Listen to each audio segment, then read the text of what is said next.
जय हिंद, नमस्कार, स्वागत है दोस्तों आज की इस नई वीडियो में। आज की इस वीडियो में हम बात करने वाले हैं महाराष्ट्र विधानसभा चुनाव ओपिनियन पोल के बारे में। जैसा कि आप सब जानते हैं कि इसी साल 4 राज्यों में विधानसभा चुनाव होने हैं, जिसमें से 2 राज्यों की तारीखों का ऐलान हो चुका है, यानी कि इलेक्शन कमीशन के द्वारा 2 राज्यों की तारीखों का ऐलान हो चुका है, यानी कि जम्मू कश्मीर और हरियाणा की तारीखों का ऐलान हो चुका है। लेकिन अभी झारखंड और महाराष्ट्र की तारीखों का ऐलान अभी होना बाकी है और उम्मीद जताई जा रही है कि महाराष्ट्र में नवंबर महीने में चुनाव होने हैं, जिसके चलते एक सबसे सटीक अनुमानित ओपिनियन पोल सामने आ चुका है, जिसमें हम जानने की कोशिश करेंगे कि नवंबर माह में होने जा रहे विधानसभा चुनाव में किसकी सरकार बनती हुई नजर आएगी, या ये कहें कि अब की बार एनडीए की सरकार बनेगी या फिर इंडिया गठबंधन, अर्थात ये कहें कि महाविकास आघाड़ी की सरकार बनेगी या फिर अन्य दल की यहां सरकार बनती हुई नजर आएगी। पूरा ओपिनियन पोल में जरूर बने रहें और आपको पता चल जाएगा कि अब की बार महाराष्ट्र के अंदर किसकी सरकार बनने जा रही है, क्योंकि महाराष्ट्र के अंदर काफी ज्यादा उठापटक मची हुई है, कई सारे केसेस भी वहां से निकल करके आ रहे हैं।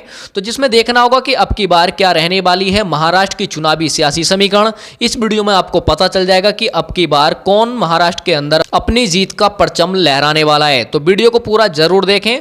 तो शुरुआत करते हैं, लेकिन उससे पहले मैं आपको जानकारी के लिए बता दूं कि महाराष्ट्र के अंदर कुल विधानसभा सीटों की संख्या 288 है और किसी भी पार्टी या किसी भी गठबंधन को पूर्ण बहुमत की सरकार बनाने के लिए 145 सीटों के आंकड़े को पार करना होता है। जिस पार्टी के पास 145 या उससे अधिक सीटें होंगी वही पार्टी महाराष्ट्र राज्य के अंदर अपनी जीत का परचम लहराएगी।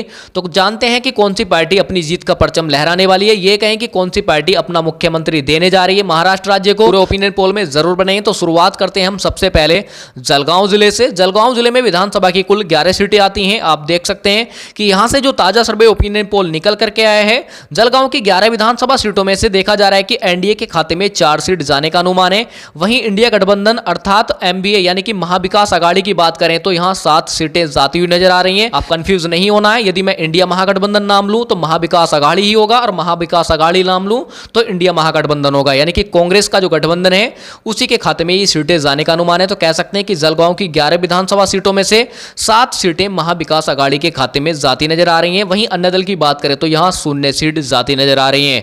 अब बात करते हैं हम नांदेड़ जिले की। नांदेड़ जिले में विधानसभा की कुल 9 सीटें हैं। आप देख सकते हैं कि यहां से जो ताजा सर्वे ओपिनियन पोल निकल करके आया है, नांदेड़ जिले की 9 विधानसभा सीटों में से एनडीए की बात करें तो 4 सीट जाने का अनुमान है। वहीं इंडिया गठबंधन की बात करें तो 5 सीट व अन्य दल की बात करें तो यहां 0 सीट जाती हुई नजर आ रही हैं। अब बात करते हैं इसी के साथ नंदुरबार की। नंदुरबार में विधानसभा की कुल 4 सीटें हैं। यहां पर मुकाबला जो देखा जा रहा है टक्कर का देखा जा रहा है, क्योंकि नंदुरबार की 4 विधानसभा सीटों में से एनडीए के खाते में भी 2, वहीं महाविकास आघाड़ी की बात करें तो 2 सीट जाती हुई नजर आ रही है, अर्थात इंडिया महागठबंधन के खाते में 2 सीट जाने का अनुमान है। अन्य दल का यहां खाता खुलने की कोई संभावना नहीं है। अब इसी के साथ बात करते हैं नासिक जिले की। नासिक जिले से आप देख सकते हैं कि जो यहां से सबसे अनुमानित आंकड़े निकल करके आए हैं, आप देख सकते हैं कि नासिक जिले की 15 विधानसभा सीटों में से एनडीए की बात करें तो यहां 5 सीट जाने का अनुमान है। वहीं महाविकास आघाड़ी अर्थात इंडिया महागठबंधन की बात करें तो 8 सीट जाने का अनुमान है। वहीं अन्य दल के खाते में यहां 2 सीट जाती हुई नजर आ रही है।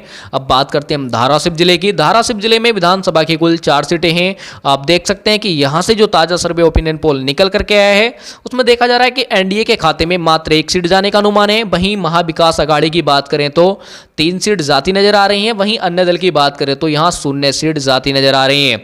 तो इसी के साथ बात करते हैं परभणी जिले की। परभणी जिले में विधानसभा की कुल 4 सीटें हैं। यहां से जो ताजा सर्वे ओपिनियन पोल निकल करके आया है, आप देख सकते हैं कि एनडीए के खाते में मात्र 1 सीट जाने का अनुमान है। वहीं इंडिया गठबंधन की बात करें तो 3 सीट व अन्य दल की बात करें तो 0 सीट जाती हुई नजर आ रही है। तो कह सकते हैं कि परभणी जिले में इंडिया महागठबंधन को काफी ज्यादा फायदा मिलता हुआ नजर आ रहा है। अब बात करते हैं पालघर जिले की। पालघर जिले में विधानसभा की कुल 6 सीटें हैं। आप देख सकते हैं कि यहां से जो ताजा सर्वे ओपिनियन पोल निकल करके आया है, आप देख सकते हैं कि यहां एनडीए के खाते में 2 सीट जाने का अनुमान है। वहीं महाविकास आघाड़ी की बात करें तो 4 सीट जाने का अनुमान है। अन्य दल का यहां खाता खुलने की कोई संभावना नहीं है। अब बात करते हैं पुणे जिले की। पुणे जिले में विधानसभा की कुल 21 सीटें हैं। यहां से जो ताजा सर्वे ओपिनियन पोल निकल करके आया है, आप देख सकते हैं कि पुणे जिले की 21 विधानसभा सीटों में से एनडीए की बात करें तो 6 सीट जाने का अनुमान है। वहीं इंडिया गठबंधन की बात करें तो 13 सीटें जाने का अनुमान है। व अन्य दल की बात करें तो यहां 2 सीटें जाती हुई नजर आ रही हैं। पूरे ओपिनियन पोल में जरूर बने रहें और आपको पता चल जाएगा कि अब की बार महाराष्ट्र के अंदर कौन सरकार बनाने जा रहा है। अब इसी के साथ बात करते हैं हिंगोली जिले की। हिंगोली जिले में विधानसभा की कुल 3 सीटें हैं। आप देख सकते हैं कि यहां से जो ताजा सर्वे ओपिनियन पोल निकल करके आया है, देखा जा रहा है कि हिंगोली की 3 विधानसभा सीटों में से एनडीए की बात करें तो 1 सीट, वहीं महाविकास आघाड़ी की बात करें तो 2 सीट जाती नजर आ रही है। अन्य दल का यहां खाता खुलने की कोई संभावना नहीं है। हैं। अब बात करते हैं हम गोंदिया जिले की। गोंदिया जिले में विधानसभा की कुल 4 सीटें हैं। यहां देख सकते हैं कि एनडीए के खाते में गोंदिया जिले की 4 विधानसभा सीटों में से 1 सीट जाती नजर आ रही है। वहीं इंडिया गठबंधन की बात करें तो 3 सीट जाती नजर आ रही है। अन्य दल का यहां खाता खुलने की कोई संभावना नहीं है। अब बात करते हैं हम गढ़चिरौली जिले की। गढ़चिरौली जिले में विधानसभा की कुल 3 सीटें हैं। आप देख सकते हैं कि एनडीए के खाते में मात्र 1 सीट, वहीं इंडिया गठबंधन की बात करते हैं तो 2 सीट जाती नजर आ रही है। अन्य दल का यहां भी खाता खुलने की कोई संभावना नहीं है। अब बात करते हैं हम सतारा जिले की। सतारा जिले में विधानसभा की कुल 8 सीटें हैं। आप देख सकते हैं कि यहां से जो ताजा सर्वे ओपिनियन पोल निकल करके आया है, सतारा जिले की 8 विधानसभा सीटों में से एनडीए की बात करें तो 3 सीट, वहीं इंडिया गठबंधन की बात करें तो 5 सीट जाने का अनुमान है। अन्य दल का यहां खाता खुलने की कोई संभावना नहीं है। अब बात करते हैं हम सांगली जिले की। सांगली जिले में विधानसभा की कुल 8 सीटें हैं। आप देख सकते हैं कि एनडीए के खाते में यहां 2 सीट जाने का अनुमान है। वहीं महाविकास अघाड़ी की बात करें तो 6 सीट, व अन्य दल की बात करें तो यहां 0 सीट जाती नजर आ रही है। अब बात करते हैं हम रत्नागिरी की। रत्नागिरी जिले में विधानसभा की कुल 5 सीटें हैं। आप देख सकते हैं कि यहां से जो अनुमानित आंकड़े निकल करके आए हैं, देखा जा रहा है कि एनडीए के खाते में 2 सीटें, वहीं इंडिया गठबंधन की बात करें तो 3 सीट जाने का अनुमान है। अन्य दल का यहां भी खाता खुलने की कोई संभावना नहीं है। अब इसी के साथ बात करते हैं हम रामगढ़ जिले की। रामगढ़ जिले में विधानसभा की कुल 7 सीटें आती हैं। आप देख सकते हैं कि यहां से जो ताजा सर्वे ओपिनियन पोल निकल करके आया है, देखा जा रहा है कि एनडीए के खाते में 4 सीट जाने का अनुमान है। वहीं इंडिया गठबंधन की बात करें तो 3 सीट जाने का अनुमान है। अन्य दल का यहां खाता खुलने की कोई संभावना नहीं है। अब बात करते हैं हम लातूर जिले की। लातूर जिले में विधानसभा की कुल 6 सीटें हैं। आप देख सकते हैं कि लातूर की 6 विधानसभा सीटों में से एनडीए की बात करें तो 2 सीट, वहीं इंडिया गठबंधन की बात करें तो 6 सीट जाने का अनुमान है। अन्य दल का यहां भी खाता खुलने की कोई संभावना नहीं है। तो कह सकते हैं कि लातूर जिले में इंडिया गठबंधन को फायदा मिलता हुआ नजर आ रहा है। अब बात करते हैं मुंबई शहर की। मुंबई शहर में विधानसभा की कुल 10 सीटें हैं। यहां पर मुकाबला एनडीए व इंडिया गठबंधन के बीच मुकाबला टक्कर का देखने को मिल सकता है। अन्य दल का यहां खाता खुलने की कोई संभावना नहीं है। तो कह सकते हैं कि मुंबई की 10 विधानसभा सीटों में से एनडीए की बात करें तो 5, वहीं इंडिया गठबंधन की बात करें तो 5 सीट जाती नजर आ रही है। अब बात करते हैं मुंबई की। मुंबई में विधानसभा की कुल 26 सीटें आती हैं। इसमें से देखा जा रहा है कि एनडीए के खाते में 10 सीट जाने का अनुमान है। वहीं इंडिया गठबंधन की बात करें तो 14 सीट, व अन्य दल की बात करें तो यहां 2 सीट जाती हुई नजर आ रही है। तो कह सकते हैं कि मुंबई में इंडिया गठबंधन को काफी ज्यादा फायदा मिलता हुआ नजर आ रहा है। अब इसी के साथ बात करते हैं नागपुर के। नागपुर जिले में विधानसभा की कुल 12 सीटें आती हैं। आप देख सकते हैं कि यहां पर एनडीए के खाते में 4 सीट जाने का अनुमान है। वहीं इंडिया गठबंधन की बात करें तो 8 सीट जाने का अनुमान है। तो कह सकते हैं कि नागपुर जिले में इंडिया गठबंधन को काफी ज्यादा फायदा मिलता हुआ नजर आ रहा है। अन्य दल की बात करें तो यहां सुपड़ा साफ होता नजर आ रहा है।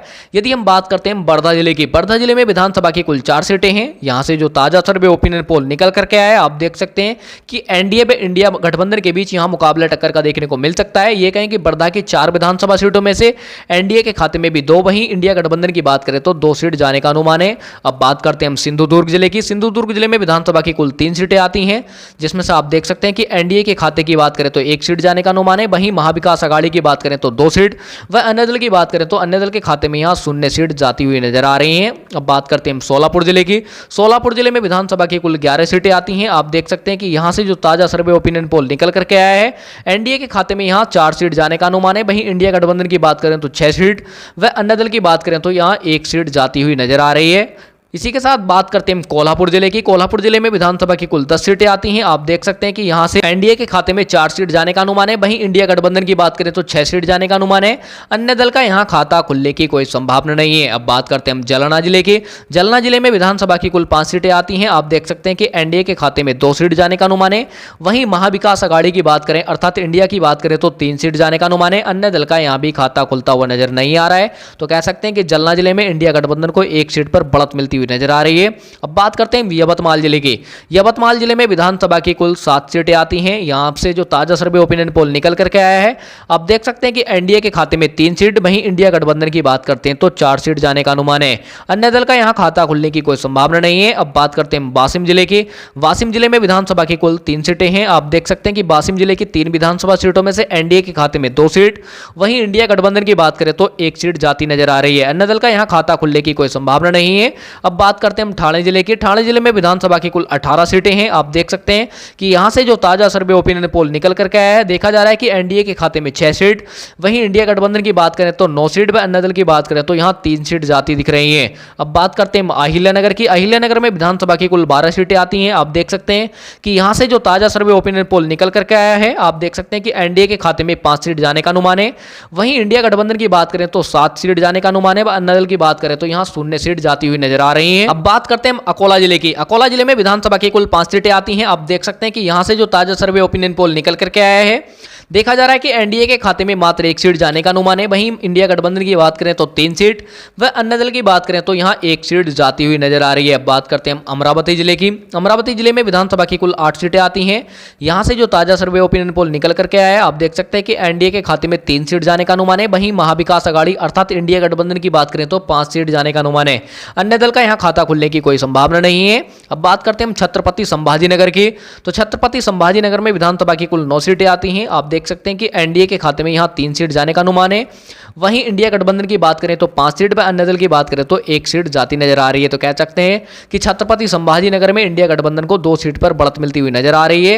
अब बात करते हैं बीड़ जिले की। बीड़ जिले में विधानसभा की कुल 6 सीटें आती हैं। देख सकते हैं कि यहां से जो ताजा सर्वे ओपिनियन पोल निकल करके आया है कि एनडीए के खाते में 2 सीट जाने का अनुमान है। वहीं इंडिया गठबंधन की बात करें तो 4 सीट व अन्य दल की बात करें तो यहां 0 सीट जाती नजर आ रही है। अब बात करते हैं भंडारा जिले की। भंडारा जिले में विधानसभा की कुल 3 सीटें आती हैं। आप देख सकते हैं कि एनडीए का यहां सोपड़ा साफ होता नजर आ रहा है। वहीं इंडिया गठबंधन की बात करें तो भंडारा की सभी 3 सीटें इंडिया गठबंधन के खाते में जाती नजर आ रही हैं। अन्य दल का यहां भी खाता खुलने की कोई संभावना नहीं है। अब बात करते हैं बुल्ढाना जिले के। बुल्ढाना जिले में विधानसभा की कुल 7 सीटें आती हैं। आप देख सकते हैं कि एनडीए के खाते में 3 सीट जाने का अनुमान है। वहीं इंडिया गठबंधन की बात करें तो 4 सीट व अन्य दल की बात करें तो यहां 0 सीट जाती नजर आ रही हैं। अब बात करते हैं हम चंद्रपुर की। चंद्रपुर जिले में विधानसभा की कुल 6 सीट आती हैं। आप देख सकते हैं कि एनडीए के खाते में 2 सीट जाने का अनुमान है। वहीं इंडिया गठबंधन की बात करते हैं तो 4 सीट व अन्य दल की बात करें तो यहां 0 सीट जाती हुई नजर आ रही है। अब बात करते हैं हम अंतिम जिले धुले की। धुले जिले में विधानसभा की कुल 5 सीटें आती हैं। आप देख सकते हैं कि यहां से जो साझा सर्वे ओपिनियन पोल निकल करके आया है, धुले जिले की 5 विधानसभा सीटों में से एनडीए की बात करें तो 2 सीट जाने का अनुमान है। वहीं इंडिया गठबंधन की बात करें तो 3 सीट जाने का अनुमान है। अन्य दल का यहां भी खाता खुलने की कोई संभावना नहीं है। इस प्रकार हमने महाराष्ट्र की 288 विधानसभा सीटों का सबसे अनुमानित ओपिनियन पोल जाना, जिसमें से आप देख सकते हैं कि एनडीए के खाते में 115 सीट जाने का अनुमान है। वहीं इंडिया गठबंधन की बात करें तो 161 व अन्य दल की बात करते हैं तो 12 सीट जाने का अनुमान है। और मैंने वीडियो के शुरू में ही आपको बताया था कि किसी भी पार्टी को महाराष्ट्र राज्य में अपनी पूर्ण बहुमत की सरकार बनाने के लिए 145 सीटें जीतने की आवश्यकता होती है, जबकि 145 सीटों के आंकड़े को पार करके इंडिया गठबंधन के खाते में अर्थात एमबीए के खाते में 161 सीटें जाती नजर आ रही हैं। तो इस ओपिनियन पोल के आधार पर अब की बार हम कह सकते हैं कि महाराष्ट्र राज्य में इंडिया महागठबंधन अपनी सरकार बनाने जा रहा है। और साथियों, आपको क्या लगता है कि अब की बार किसकी सरकार बनेगी और किसकी बनते देखना चाहते हैं, कमेंट करके जरूर बताएं, क्योंकि जनता की राय लोकतंत्र को मजबूत बनाने के लिए महत्वपूर्ण होती है। इसलिए अपनी कीमती राय अवश्य दें। और वीडियो अच्छी लगी हो तो वीडियो को लाइक कर चैनल को सब्सक्राइब जरूर कर लें, क्योंकि हम अलग अलग राज्यों के ओपिनियन पोल सबसे सटीक तरीके से दिखाते हैं। तो सबसे पहले जानने के लिए चैनल को सब्सक्राइब जरूर कर लें। मिलते हैं नेक्स्ट वीडियो में, तब तक के लिए गुड बाय, टेक केयर।